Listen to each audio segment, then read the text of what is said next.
Now on to Nike. About a week ago, Nike was not happy at all with something called Satan shoes. They were these new shoes that were released by MSCHF.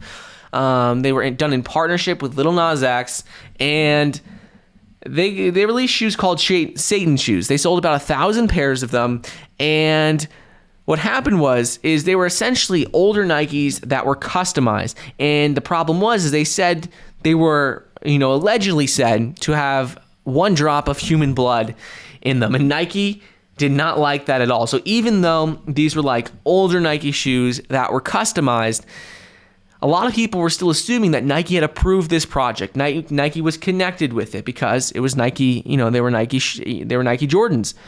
But Nike wasn't a part of it at all. They said they never had approved it. So what happened was they actually sued MSCHF. And finally, though, this lawsuit has been resolved. And they said that the issue has been resolved.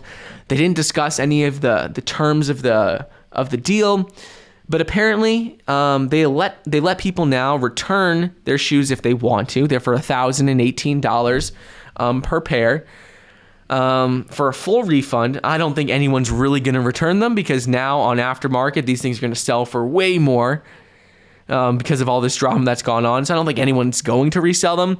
And there was one pair that wasn't sold. That pair was going to be used to give away in a sort of event with MSCHF and Lil Nas X. Now they're not going to give that pair away. They're not going to do anything with that pair.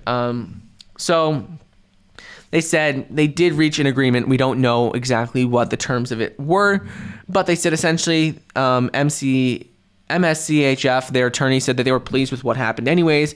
It was really the main goal was to get a lot of attention for Lil Nas X, a lot of attention out there for his music and what was going on, and they did that anyways for his new songs. So the goal of it was accomplished, and obviously they'll probably be more careful in the future when trying to customize shoes, even if they're selling them, aftermarket, because they can get in a lot of trouble. This could have been a lot worse than it was. It could have had big impacts on like selling products aftermarket, things like that. But they sort of made it very easy solution. Didn't want to make a big deal about this, and it was resolved actually really, really quickly. Like, for something major like this to be resolved in a week was a big deal. The whole thing was resolved in like a week and a half. That never happens with this, but obviously they didn't want to make a big deal about this, and they just came up with a pretty easy solution for both of them.